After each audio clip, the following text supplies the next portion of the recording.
Mabuhay, magandang araw. Black Native Chicken ibinida ng Caraga State University sa Butuan City. Narito ang buong ulat.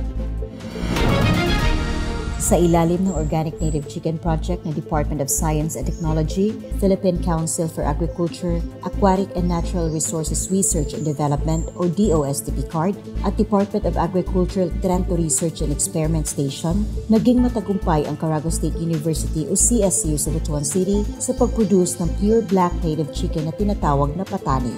Ito ay sa pamamagitan ng breeding at selection process. Ayon kay Dr. Tomas Astral Jr. na faculty sa College of Agriculture and Agri-Industries ng CSU at team leader ng proyekto, ang patani ang tanging breed ng native chicken sa bansa na may mataas na level ng black pigmentation sa balat, shank, plumage at buto na may grayish na karne. We have to commercialize this one for the benefit for our entrepreneurs. Sa ibang bansa kasi kino-commercialize na siya.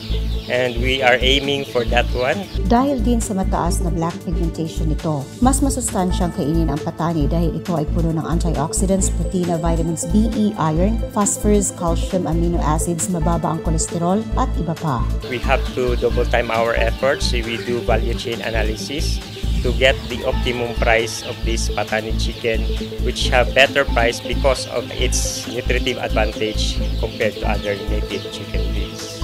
Dagdag pa ni Dr. Astral, ngayong taon ay nagsisimula na silang tumanggap ng mga aplikasyon mula sa mga micro, small, and medium enterprises sa buong bansa na maging multiplier farms ng patani. We will orient you kung paano mag-breeding and selection, yung paano yung sa management, nutrition, appropriate na mga breeding program na dapat gawin, and of course, marketing. Rene Luzon Esquadron ng Philippine Information Agency Caraga para sa bagong Pilipinas.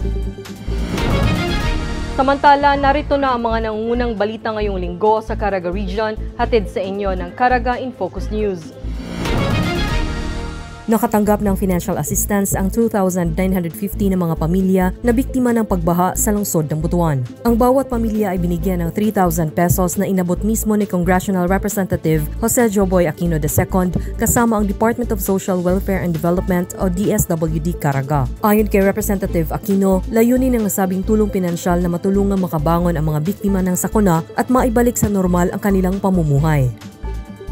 Pinagtibay pa ng provincial government ng Agusan del Norte ang Provincial Ordinance No. 690-2024 na pinangunahan ni Bocal Nieva Famador. Ipinag-utos ng ordinansa ang pagtangkilik sa mga produktong lokal ng micro, small and medium enterprises o MSMEs sa probinsya bilang suporta sa kanilang mga negosyo.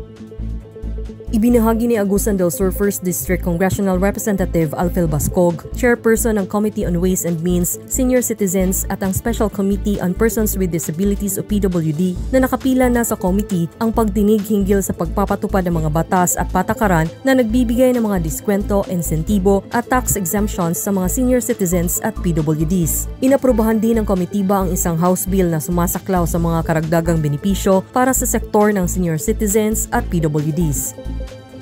Tumanggap ng financial assistance ang lokal na pamahalaan ng Surigao City mula sa Department of Labor and Employment o DOLE na abot sa mahigit 3 million pesos bilang suporta sa ipinapatupad nitong livelihood programs. Ang pondong ito ay nilaan para matulungan din ang nasa 123 na individual sa Muslim community ng Surigao City.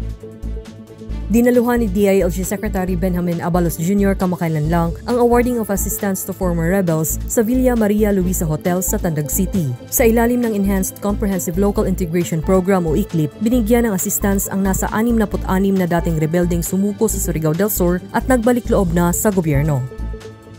Isang medical at dental mission ang pinangunahan ni Congressional Representative Alan Uno Ecleo kamakailan lamang na isinagawa sa Barangay Rojas, Basilisa sa probinsya ng Dinagat Islands. Ang nasabing aktibidad ay nagbigay din ng libreng serbisyo sa mga residenteng Basilisanhon tulad ng pamamahagi ng mga bitamina at gamot, pagtutuli, PhilHealth registration at iba pa. At yan ang mga kaganapan sa Caraga Region ngayong linggo. Abangan ang mga pangunahing balita sa susunod na Sabado dito pa rin sa Caraga in Focus News, hatid sa inyo ng Philippine Information Agency. Ito si Jennifer Peña Gaetano. At para sa iba pang mga balita, huwag kalimutang i-like at follow ang aming Facebook, Twitter, TikTok at YouTube.